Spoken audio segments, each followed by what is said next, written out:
Welcome to my channel. मैं दीपक चौरसिया अपने इस चैनल में स्वागत करता हूं।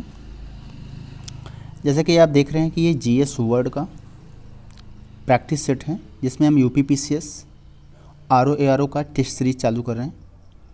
इसमें हमारा ये पॉलिटी का टेस्ट सीरीज है। पॉलिटी का हम कर रहे हैं कि ओनली केवल पॉलिटी है इसमें, और इसको हम अच्छे से प्रैक्टिस करेंगे। अगर आप लोग को पीडीएफ भी चाहिए तो आप लोग कमेंट ज़रूर करिएगा ग्रुप में कि हमें आप पीडीएफ चाहिए, हम पीडीएफ भी आपको दिलवाएंगे। तो आइए, हम इसमें 40 क्वेश्चन हम कर चुके हैं और 40 क्वेश्चन से आगे हम क्वेश्चंस को करेंगे। कहीं आप लोग किसी टॉपिक पे डाउट होता है तो आप मैसेज करके पूछ सकते हैं, ठीक है। इसमें हमारा 41 का क्वेश्चंस है। पहले 40 तक हम कर चुके हैं, 41 से हम करने चल रहे हैं।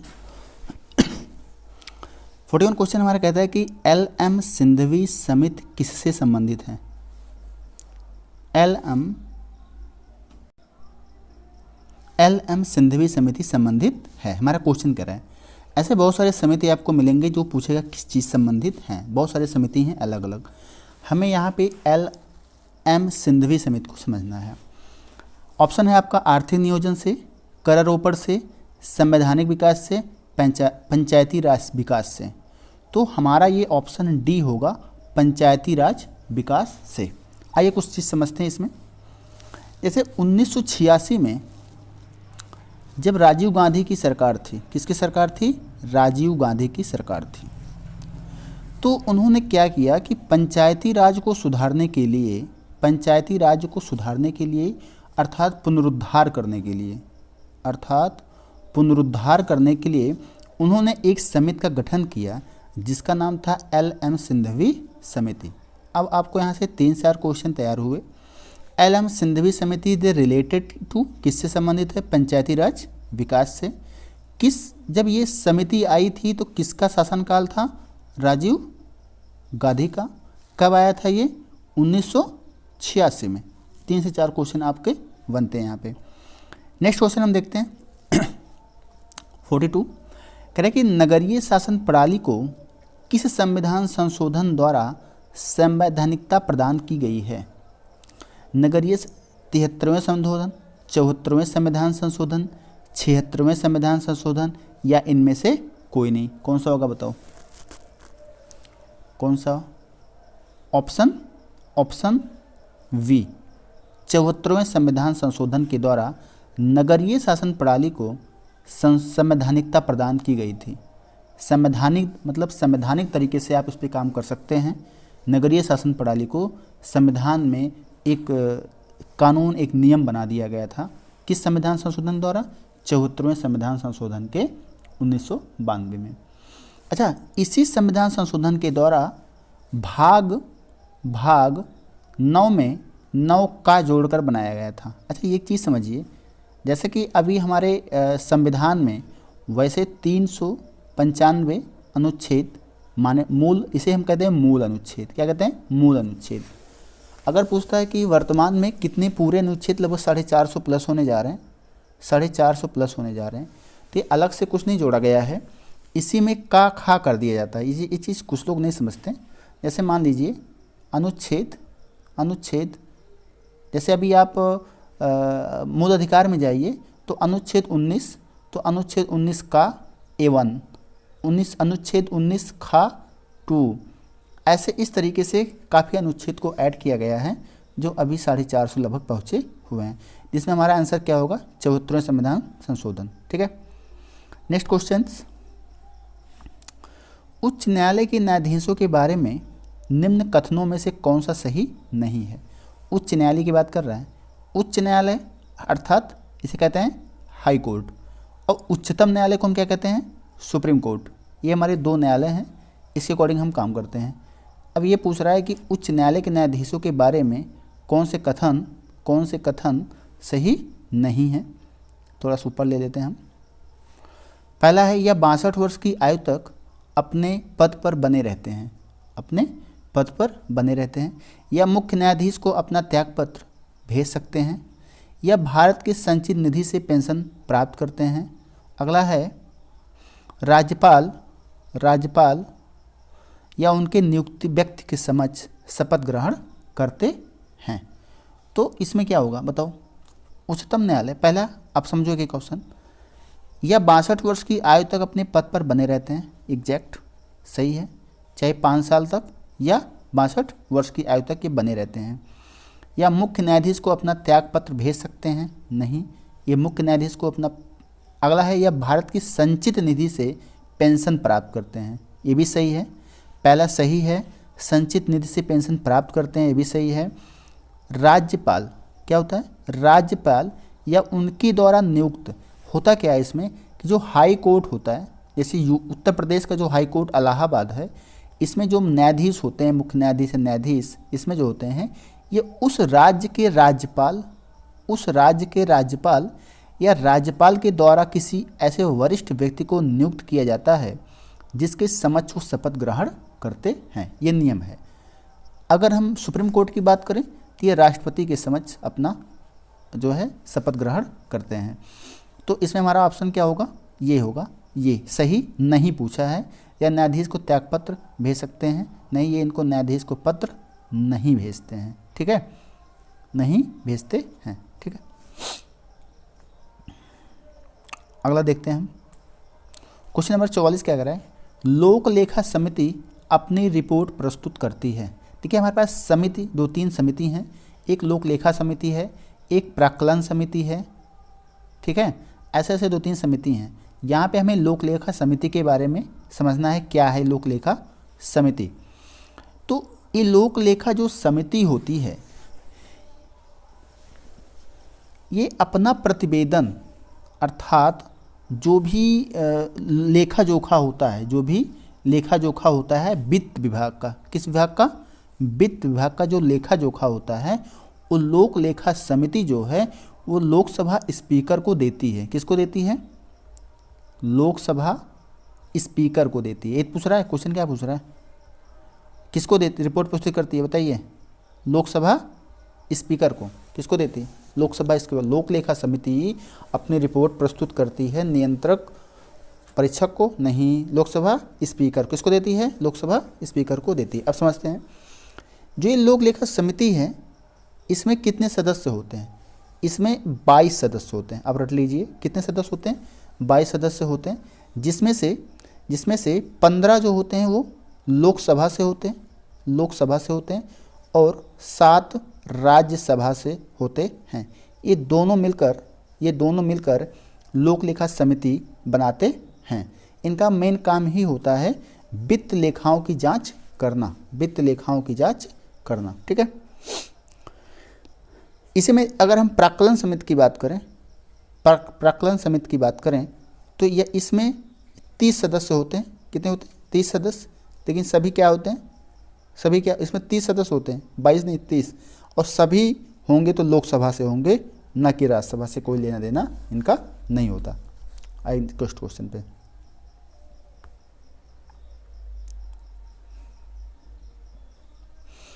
क्वेश्चन 45 कह रहा है कि भारत के किसी राज्य की विधानसभा में अधिकतम सदस्यों की संख्या हो सकती है। कितनी हो सकती है बताओ?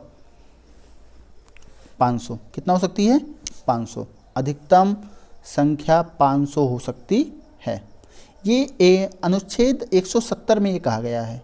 अनुच्छेद 170 में कहा गया है किसी भी विधानसभा में अधिकतम 500 और कम से कम 60 सदस्य होने चाहिए। 60 से कम सदस्य नहीं होंगे, लेकिन कुछ राज्यों में है, ऐसा बात नहीं है, कुछ राज्यों में है। नेक्स्ट क्वेश्चन नंबर 46 कह रहा है कि किस अनुच्छेद के अनुसार भारत के राष्ट्रपति के द्वारा राष्ट्रीय आपातकाल की घोषणा की जाती है? देखिए, आपातकाल की घोषणा तो कई प्रकार के हैं। अनुच्छेद 52 में है, अनुच्छेद 356 में है, अनुच्छेद 360 में है, तो अलग अलग हैं। 352 में, 356 में, 360 में, 355 में, सब में है। तो किस अनुसार भारत की राष्ट्रीय आपात की घोषणा करती है? तो अनुच्छेद होगा 52, 352। अनुच्छेद 356 जो है यह राष्ट्रपति शासन लगाता है। क्या लगाता है? राष्ट्रपति शासन। राष्ट्रपति शासन। संवैधानिक आपात की घोषणा करता है। जैसे सपोज दैट्स मान लीजिए हमारा ये राज्य है और किसी उत्तर प्रदेश में हमारे मान लीजिए कोई मुख्यमंत्री हैं, तो वो अगर उस राज्य में सही रूप से काम नहीं कर पा रहे हैं, सॉरी एक मिनट, जैसे मान लीजिए ये राज्य है और इस राज्य में हमारे मुख्यमंत्री सही तरीके से काम नहीं कर पा रही हैं, ऐसा लग रहा है कि ये राज्य को कंट्रोल नहीं कर पा रहे हैं, तो राज्यपाल को ये पावर होता है, राज्यपाल कि वहाँ का पूरा रिपोर्ट राष्ट्रपति को देता है और राष्ट्रपति उस पर राष्ट्रपति शासन लगाता है उस राज्य पर। और जब उस राज्य पर राष्ट्रपति शासन लग जाता है तो पूरा कंट्रोल किसके हाथ में होता है? राष्ट्रपति के हाथ में होता है। तो ये हमारा किस में है? 356 में है। 360 की अगर हम बात करें तो इसमें वित्तीय आपात है, वित्तीय आपात के प्रावधान किया गया है। तो हमें 3 मुख्यतः है इसमें, जानते रहिए। 352 राष्ट्रीय आपात, जैसे मान लीजिए बाह्य आक्रमण हो गया, किसी हमारे देश पे बाह्य आक्रमण हो गया, कोई दूसरा देश अटैक किया, तो हम अनुच्छेद 352 के तहत राष्ट्रीय आपात की घोषणा करते हैं। अनुच्छेद 356 किसी राज्य में या किसी देश, पूरे देश में कोई समस्या ऐसी आ गई, इंटरनल समस्या, इसमें 356 के तहत हम जो है राष्ट्रपति शासन लगाते हैं। इसके बाद अनुच्छेद 360 में वित्तीय आपात का प्रावधान किया गया है। ओके, नेक्स्ट क्वेश्चन 47, निम्नलिखित में से कौन एक संवैधानिक निकाय नहीं है? संवैधानिक निकाय काफ़ी चीज़ें पूछ जाते हैं। संवैधानिक निकाय क्या है, असंवैधानिक निकाय क्या है, संविधान के तहत जो काम हो रहा है, बिना संविधान के तहत काम हो, संवैधानिक निकाय। तो हम इसमें समझते हैं कौन कौन सा है। पहला ऑप्शन है केंद्रीय सूचना आयोग, दूसरा है अनुसूचित जाति आयोग, तीसरा है वित्त आयोग, डी है राजभाषा आयोग। तो ये पूछ रहा है कौन सा नहीं है, कौन सा नहीं है। तो इसमें केंद्रीय सूचना आयोग यह संवैधानिक निकाय नहीं है। केंद्रीय सूचना आयोग अर्थात जो 2005 में जन सूचना के आधार पर इसे केंद्रीय सूचना आयोग का गठन हुआ था 2005 में। अनुसूचित जाति आयोग, वित्त आयोग, राजभाषा आयोग, ये तीनों आयोग संवैधानिक निकाय। बहुत इंपॉर्टेंट क्वेश्चन है, आता रहता है। ये तीनों निकाय जो हैं संवैधानिक निकाय के अंतर्गत आते हैं। अनुसूचित जाति आयोग, वित्त आयोग और राजभाषा आयोग। ओके, इसमें क्या होता है कि राजभाषा आयोग अनुच्छेद 344 में है, वित्त आयोग 280 में है, अनुसूचित जाति आयोग जो है ये 338 अनुच्छेद में है। वित्त आयोग बहुत इंपॉर्टेंट है, राजभाषा आयोग इंपॉर्टेंट है। वित्त आयोग 280 में है। ओके, क्वेश्चन 47 से 48 पे आ जाते हैं। राष्ट्रीय अन्वेषण अभिकरण की स्थापना किस वर्ष हुई थी? 2010, 9, 5, 12 कब हुआ था? एनआईए की स्थापना कब हुआ था? 2009 में। कब हुआ था? 2009 में हुआ था। एनआईए की स्थापना 2009 में हुआ था। यह एक कानूनी अधिकार की जांच करता है। कोई समस्या कहीं पे आती है तो इसकी ये जांच करता है जाकर के। इसकी स्थापना 2009 में हुआ था। क्वेश्चन नंबर 49, राष्ट्रीय मानवाधिकार आयोग संबंधित कथनों में कौन सा सही है? कौन सा सही है? ठीक है, मानवाधिकार के बारे में कौन सा सही है? पहला कि यह एक सांविधिक निकाय है।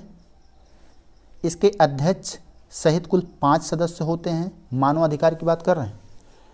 सदस्य के कार्यकाल 5 वर्ष का होता है। उच्च न्यायालय की सेवानिवृत्त न्यायाधीश इसके अध्यक्ष होते हैं।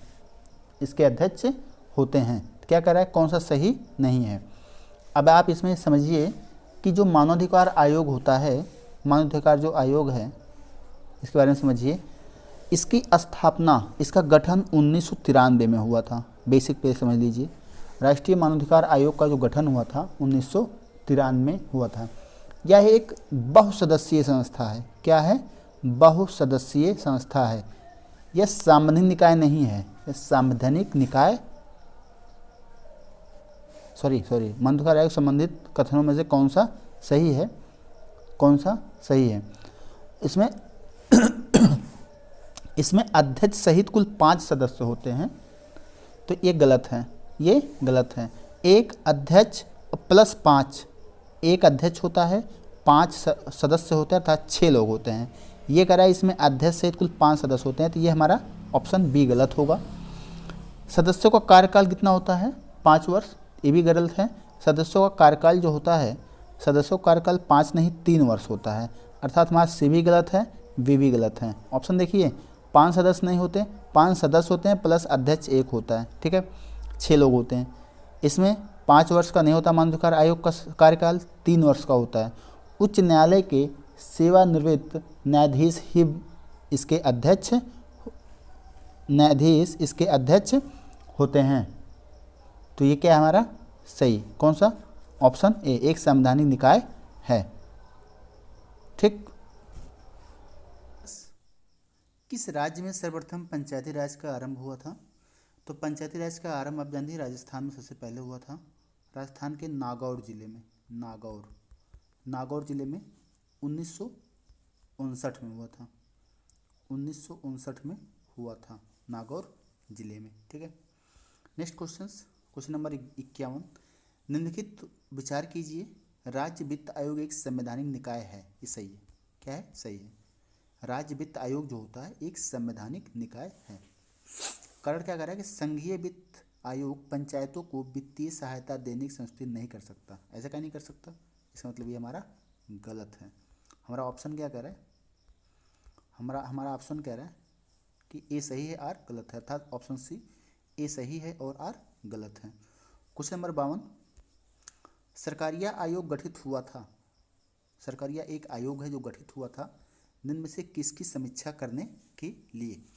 राज्य व मुख्यमंत्री संबंध के लिए, राज्यपाल व राष्ट्रपति संबंध के लिए, संघ व राज्य मत संबंध के लिए, कार्यपालिका और न्यायपालिका के मत संबंध के लिए? बताइए। इसमें होगा ऑप्शन सी, संघ व राज्यों के मत संबंधों के लिए सरकारिया आयोग का गठन हुआ था। सरकारिया आयोग का गठन हुआ था, कब हुआ था? ये 1990 में हुआ था, 1990 में हुआ था, ठीक। नेक्स्ट क्वेश्चन नंबर 53 क्या कर रहे हैं? प्राक्कलन समिति के बारे में कौन से कथन सही नहीं पूछ रहा है? हमने पहले बताया था इसमें 30 सदस्य होते हैं, हाँ होते हैं। 30 कहाँ से होते हैं? लोकसभा के होते हैं, 30 लोकसभा के होते हैं। लेकिन लोकलेखा की अगर हम बात करें तो उसमें 22 लोकसभा और 7 राज्यसभा से होते हैं। तुम्हारा पहला ऑप्शन क्या है? सही है। जान मथाई की सिफारिश पर 1921 में गठित की गई, 1921 में गठित की गई। इनके सदस्यों सभी लोकसभा के सदस्य होते हैं, हमने पहले बताया कि सभी लोकसभा के होते हैं, ये भी सही है।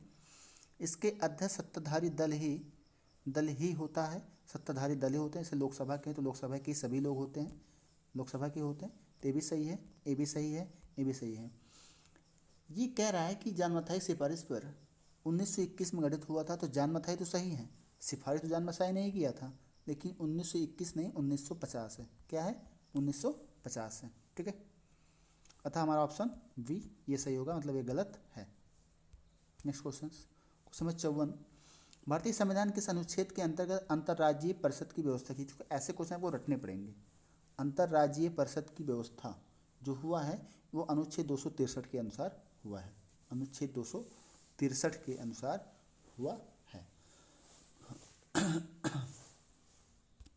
नेक्स्ट क्वेश्चन नंबर 55, संघ लोक सेवा आयोग एक संवैधानिक निकाय है क्योंकि इसका गठन क्यों?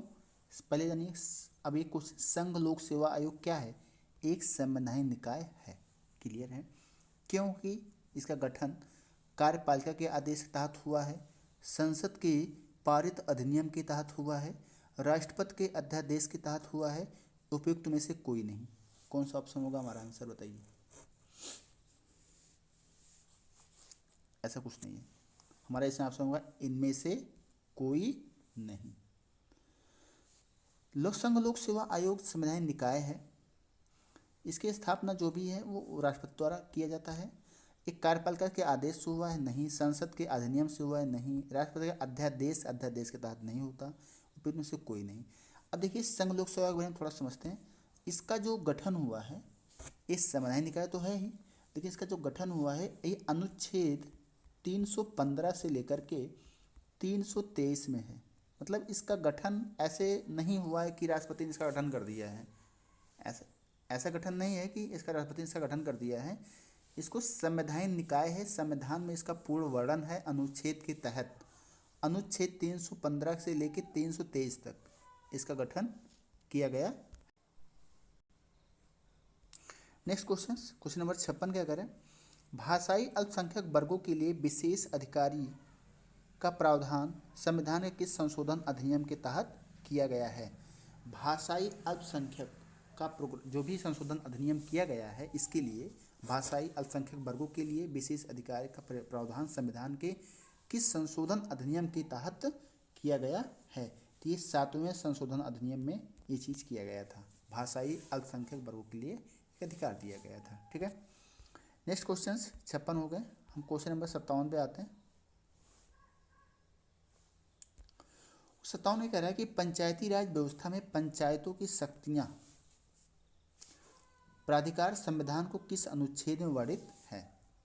जो पंचायत राज की जो पंचायतों की शक्तियां होती है किस अनुच्छेद में वर्णित किया गया है? तो इसका ऑप्शन होगा अनुच्छेद 243 जी।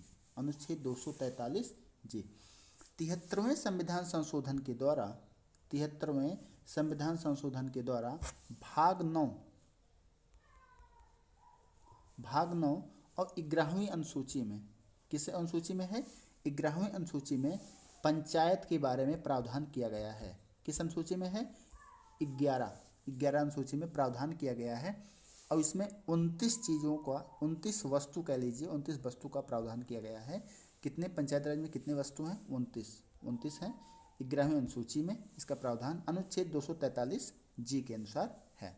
ठीक है, नेक्स्ट क्वेश्चन कह रहा है कि क्वेश्चन नंबर 58, भारत में 2013 में 3 नए उच्च न्यायालय का गठन किया गया। निम्नलिखित में से इन तीनों शामिल नहीं हैं। 2013 में शामिल किया गया, तो हम बात करेंगे कि 3 ऐसे कौन हैं इनमें से इन तीनों में शामिल नहीं है। तो मणिपुर, त्रिपुरा, मिजोरम, मेघालय। हमारे पास 4 ऑप्शंस हैं। चारों ऑप्शन में जो मिजोरम है इसमें शामिल नहीं है, इसमें शामिल नहीं है।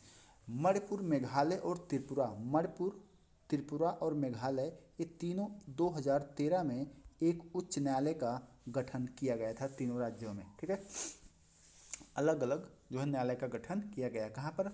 मणिपुर में, त्रिपुरा में और मेघालय में। मिजोरम में नहीं किया गया है।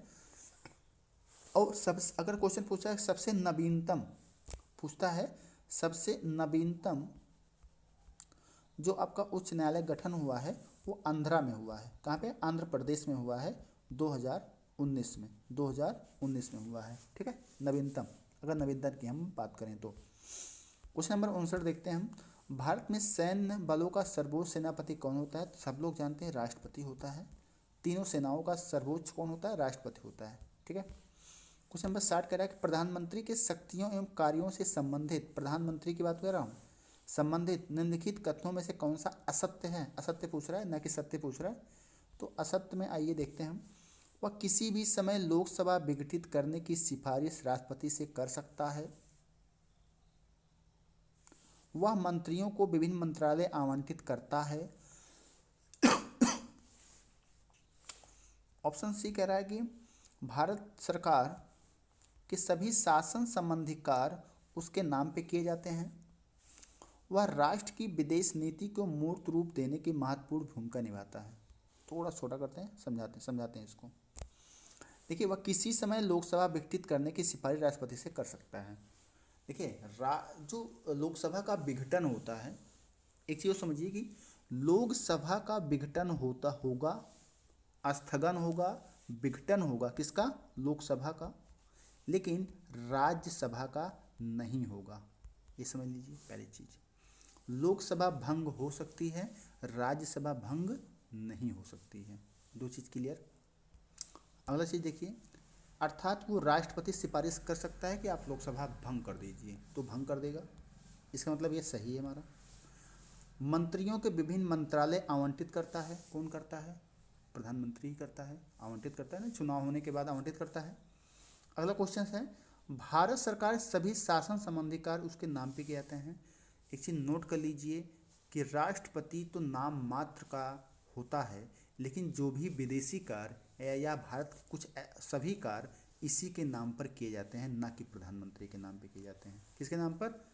राष्ट्रपति के नाम पे किए जाते हैं। इसका मतलब हमारा ऑप्शन सी सही होगा, यही हमारा गलत है, प्रधानमंत्री के नाम पे नहीं। वह राष्ट्र की विदेशी मूड देने के लिए महत्वपूर्ण भूमिका निभाता। हाँ, भूमिका निभाता अलग का मैटर है, काम इसके नाम पे। जैसे मान लीजिए कोई विदेशी संधि हुई किसी बात पर, कोई हस्ताक्षर हुए, तो सभी किस पे होंगे? किसके होंगे? राष्ट्रपति के होंगे। ठीक है, नेक्स्ट क्वेश्चन देखते हैं हम। क्वेश्चन नंबर 61 क्या कह रहा है? अनुच्छेद 356 के अतिरिक्त संविधान के किस अनुच्छेद में वर्णित प्रावधानों के अनुसार राष्ट्रपति शासन लगाया जा सकता है? अनुच्छेद 356 के अतिरिक्त तुम्हारे पास कौन सा है? 352 है, 365 है, 58 है और 62 है। तो इसमें कौन सा होगा बताइए? तो इसमें हमारा आंसर होगा ऑप्शन वी, 365 के तहत एक ऐसा प्रावधान वर्णित किया गया राष्ट्रपति शासन लगाया जा सकता है, एक अलग नियम के अकॉर्डिंग्स। ठीक है, राज्यपाल की विवेकाधिकार शक्तियां किस अनुच्छेद में निहित हैं? देखिए, राष्ट्रपति के पास भी और राज्यपाल के पास कुछ विवेकाधिकार शक्तियां दिया गया है, उसका प्रयोग वो कभी कभी कर सकता है। जैसे कभी कभी मान लीजिए दो पार्टियां चुनाव लड़ रही, प्रधानमंत्री की, मुख्यमंत्री की या प्रधानमंत्री की, बराबर वोट पा गई या कोई दिक्कत आया, तो एक विवेकाधिकार कुछ शक्तियाँ ऐसे है जो अपने अनुसार ये नियुक्ति कर सकता है। किसे मिला है? राज्यपाल को मिला है। तो इसमें हमारा ऑप्शन कौन सा? अनुच्छेद 163 के तहत वो अपनी विवेकाधिकार शक्तियों का प्रयोग करता है, अनुच्छेद 163 के अनुसार। अनुच्छेद 154 की अगर हम बात करें तो अनुच्छेद 154 में राज्य की जो कार्यकारी शक्ति राज्यपाल में है उसके बारे में कहा गया है। राज्य की जो कार्यकारी शक्ति है उसके बारे में अनुच्छेद 154 में है। अनुच्छेद 164 की अगर हम बात करें, इसमें राज्य मंत्रिपरिषद की विधानमंडल के प्रति सामूहिक जिम्मेदारी होती है। जो राज्य का मंत्रिपरिषद होता है, राज्य का क्या होता है? मंत्रिपरिषद राज्य का, उसे विधानमंडल के प्रति होता है। ठीक है, अनुच्छेद 167 की बात करें तो राज्यपाल को सूचना देने के लिए एक मुख्यमंत्री होगा। मुख्यमंत्री का दायित्व होगा कि वह राज्यपाल को किसी चीज़ की सूचना दे। ये 67 में होगा। क्वेश्चन नंबर 63 देखते हैं हम। ठीक है, अनुच्छेद 131, अनुच्छेद 126, अनुच्छेद 128, अनुच्छेद 127। तो ये हमारा हुआ कौन सा क्वेश्चन नंबर है? क्वेश्चन नंबर 63 में 126, राष्ट्रपति किसी न्यायाधीश को सुप्रीम कोर्ट कार्यकारी मुख्य न्यायाधीश नियुक्त कर सकता है। कार्यकारी मुख्य न्यायाधीश नियुक्त कर सकता है, ये किसमें है? अनुच्छेद 126 में। अनुच्छेद 126 में कार्यकारी नियुक्त कर सकता है। अगर हम तदर्थ न्यायाधीश की अगर हम बात करें, तदर्थ न्यायाधीश की बात करें तो यह जो है 127 में है। किस में है? 127 में है। उच्चतम न्यायालय का मूल क्षेत्राधिकार, ये अनुच्छेद 131 में है। अनुच्छेद 131 में है, अर्थात ए का क्या होगा? देखो, ए का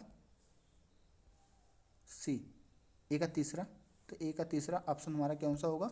सी होगा। ऑप्शन हमारा कौन सा होगा?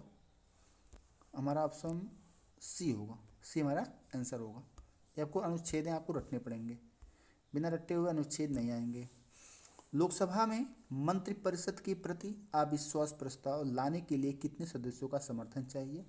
किसी भी मंत्रिपरिषद का अगर अविश्वास प्रस्ताव लाना है तो हमें उसका समर्थन जरूरी है। तो समर्थन के लिए 3/4 सदस्यों का होना जरूरी है। 3/4 सदस्यों का होना, ऑप्शन बी। निम्नलिखित किस भाषा को 2005 में शास्त्रीय भाषा का दर्जा दिया गया? 2005 में किस भाषा को, संस्कृत को, किसको, संस्कृत को दर्जा दिया गया? इसके पहले तेलुगु, कन्नड़, मलयालम, इन शो को शास्त्रीय भाषा का दर्जा दिया गया है। उसे अब तक केवल 6 भाषा हैं, कितने, 6 भाषा हैं जिसे शास्त्रीय भाषा का दर्जा दिया गया है। ठीक। क्वेश्चन नंबर 66, भारतीय संविधान अधिक कठोर तथा अधिक लचीले के मध्य एक अच्छा संतुलन स्थापित करता है। भारतीय संविधान के संबंध में उपयुक्त कथन किससे संबंधित है? बताइए। केसी हियर है, केसी हियर संबंधित है, केसी हियर से संबंधित है। क्वेश्चन नंबर 66 हो गए। 67 देखते हैं हम। निम्नलिखित में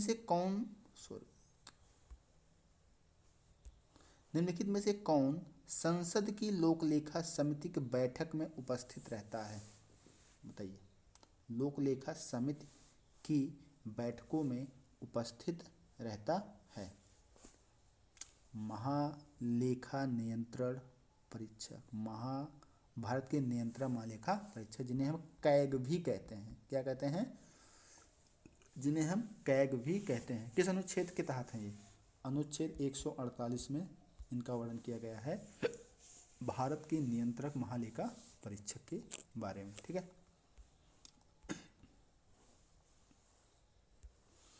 अनुच्छेद 68 की बात, क्वेश्चन नंबर 68 की बात करें।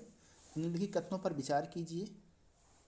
भारत में किसी राज्य की विधान परिषद आकार में उस राज्य की विधानसभा के आधे से अधिक बड़ी हो सकती है।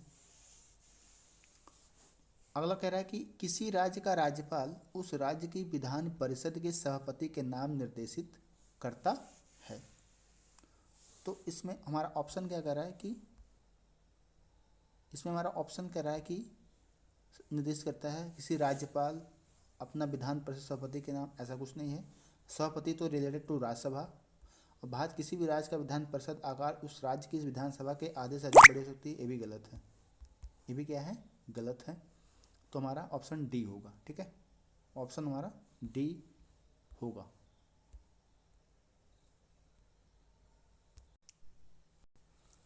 नेक्स्ट अगला क्वेश्चन है, क्वेश्चन नंबर 69, राष्ट्रीय मतदाता दिवस कब मनाया जाता है? बताइए। सब लोग जानते हैं 25 जनवरी को। शुरुआत कब से हुआ था? 2011 से शुरुआत किया गया था मनाने के लिए। तो 25 जनवरी को मतदाता दिवस मनाया जाता है। क्वेश्चन नंबर 70, भारतीय संविधान में अवशिष्ट शक्तियाँ किसमें निहित हैं? 3 प्रकार की शक्तियाँ हैं, संघ, राज्य की हैं, अवशिष्ट शक्तियाँ हैं। ठीक है, तो अवशिष्ट शक्तियाँ किसके पास हैं? बताइए।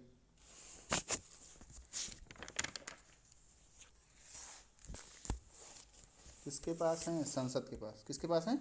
संसद के पास। संसद जो है ये राज्य के लिए और केंद्र दोनों के लिए कानून बना सकती है। ठीक है।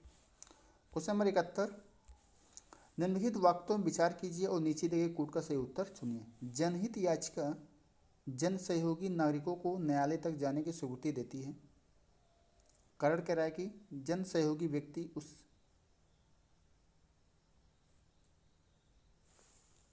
उस व्यक्ति के लिए न्याय मांग सके जो किसी कारण से न्यायालय तक पहुंच जाने में असमर्थ है। तो क्वेश्चन नंबर 71, इसमें हमारा ऑप्शन होगा दोनों सही हैं, ए और आर दोनों सही हैं, और आर ए का सही स्पष्टीकरण कह रहा है। ठीक है। नेक्स्ट क्वेश्चन, क्वेश्चन नंबर 72, निम्नलिखित कथनों पर विचार कीजिए। भारत का उच्चतम न्यायालय अर्थात सुप्रीम कोर्ट भारत के राष्ट्रपति को विधि और तथ्यों के विषयों पर सलाह देता है। इन कथनों पर विचार कीजिए। सलाह देता है स्वयं की व्यापक लोकहित के विषय में, यदि वह ऐसी कोई सलाह मांगता है, केवल यदि विषय नागरिकों को मूल अधिकारों से संबंधित हो। ऑप्शन उपयुक्त में से कौन सा सही है? तो इसमें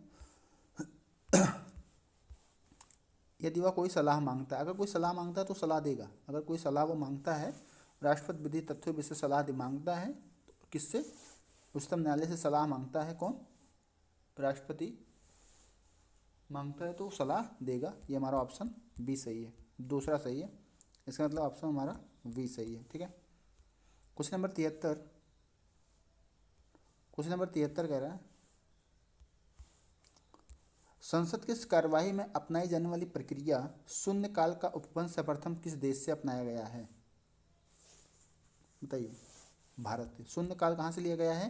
ये भारत की देन है, भारत खुद बनाया है इसे, शून्यकाल खुद बनाया है।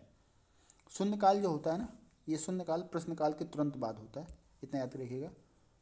शून्यकाल प्रश्नकाल के तुरंत बाद होता है ये चीज़ें। ठीक है। क्वेश्चन नंबर 74, जम्मू और कश्मीर केंद्र शासित प्रदेश में लोकसभा की सीटों की संख्या कितनी है? बताइए। जम्मू कश्मीर लोक केंद्र शासित प्रदेश हो, पहले अब तो टूट करके दो बन गए ना, जम्मू कश्मीर, अगला लद्दाख बना है, तो इसमें कितना है, इसमें कितना है, बताओ, जल्दी बताओ। जम्मू में कितना है? जम्मू में 5 हैं, लद्दाख में 1 है, 1 सीट है। अगर पूछता है कि सबसे अधिक सीट वाला केंद्र शासित प्रदेश कौन सा है, तो दिल्ली है। कौन सा है? दिल्ली है। क्वेश्चन 75, 75 क्या कर रहा है? सूची फर्स्ट को मिलान कीजिए लोकसभा सीटों की संख्या। उत्तर प्रदेश में कितना है?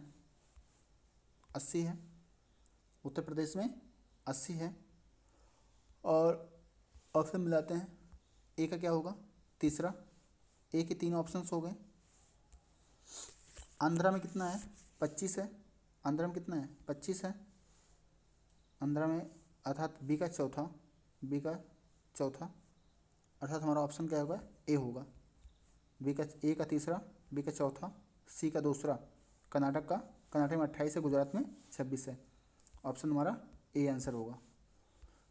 कितने क्वेश्चन हो गए? 75, 76 देखते हैं। भारत के संविधान में निम्नलिखित में किसके प्रति अभियोग लगाने का प्रावधान नहीं है?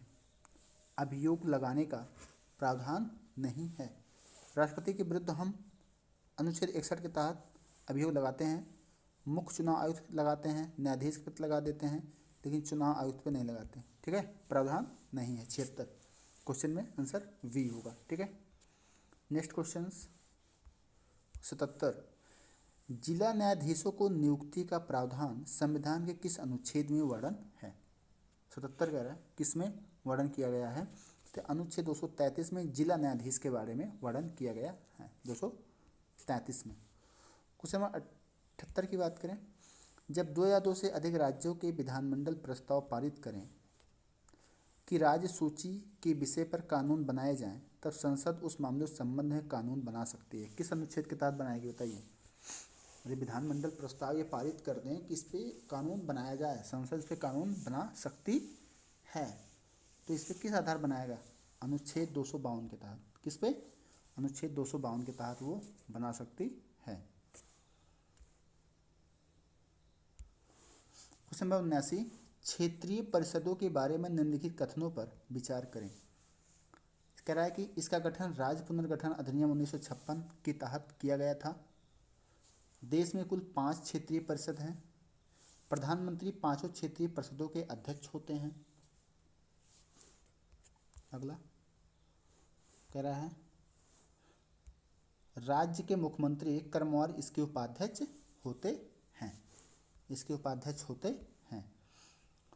तो इसमें जो क्षेत्रीय परिषद है, पहले समझिए कि एक संवैधानिक निकाय है। क्या है? एक संवैधानिक निकाय है,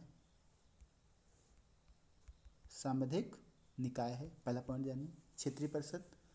और इसका गठन 1956 में हुआ था। किस आधार पर? 1956 के आधार पर हुआ था, अर्थात पहला हमारा ऑप्शन सही है। 5 क्षेत्रीय परिषद में बटा है, हाँ ये भी सही है। प्रधानमंत्री 5 क्षेत्रीय परिषदों का अध्यक्ष होता है, ये गलत है। इसमें क्षेत्रीय अध्यक्ष जो होता है, क्षेत्रीय परिषदों का अध्यक्ष गृह मंत्री होता है। कौन होता है? गृह मंत्री होता है।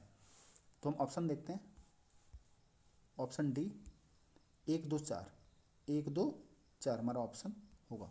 कौन कौन सही है? 1 2 4 सही है, 3 तीसरा गलत है। मुख्यमंत्री इसके क्रमवार क्या उपाध्यक्ष होते हैं।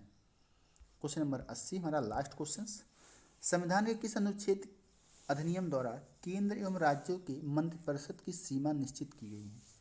केंद्र एवं राज्यों में मंत्रिपरिषद की एक सीमा निश्चित की गई है किस संविधान संशोधन के तहत। यह है 91वें संविधान संशोधन के तहत इनकी सीमा निश्चित की गई है। कहा गया है कि मंत्रिपरिषद की कुल संख्या, किसकी, मंत्रिपरिषद की कुल संख्या लोकसभा की कुल संख्या से 15% होगी। कितना, 15% होगी, से अधिक नहीं होगी। ठीक है, तो हमारा लास्ट क्वेश्चन 80 क्वेश्चंस हम कर चुके हैं पॉलिटी के। जो भी नए लोग हैं चैनल को सब्सक्राइब करें, लाइक करें, शेयर करें, अच्छा लगे आप लोग कमेंट भी करिए। अगर कहीं किसी चीज़ में डाउट होता है तो आप लिख सकते हैं। व्हाट्सएप ग्रुप है हमारा, इस व्हाट्सएप ग्रुप में अपना कॉन्टेक्ट नंबर, हमारा लिंक हम दे देंगे, आप व्हाट्सएप से ऐड हो सकते हैं। Thank you for watching.